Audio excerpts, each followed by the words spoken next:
आप सब भोजपुरिया श्रोता समाज के हम गायक शैलेंद्र शर्मा आप सबके गोड़ लागतनी।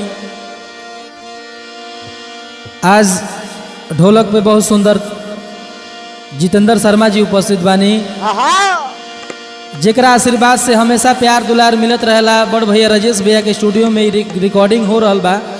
हम चाहब कि रोरा सबे के बीच में गीत भेजतनी अपना चैनल के माध्यम से। वो चैनल पर रोरा सबे जरूर बनल रही आ गीत संगीत के आनंद ले। आई सबे कैसे भाव बा कि गंगा नहैला से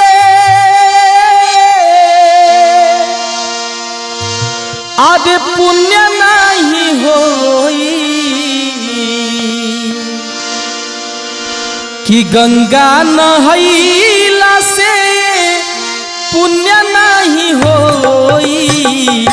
ए बबुआ माई के दिल जबले रोई, ए बबुआ माई के दिल जबले रोई। गंगा नहैला से पुण्य नहीं होई, गंगा नहैला से पुण्य नहीं होई। ए बबुआ माई के दिल जबले रोई, ए बबुआ माई के दिल जबले रोई।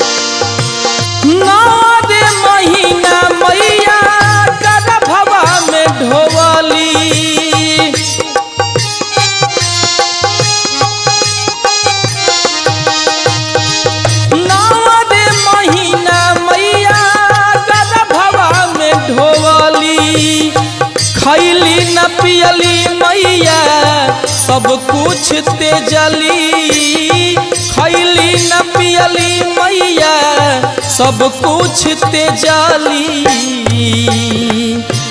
नेकी इंसानी बबुआ सब दिहल धोई, नेकी इंसानी बबुआ सब दिहल धोई।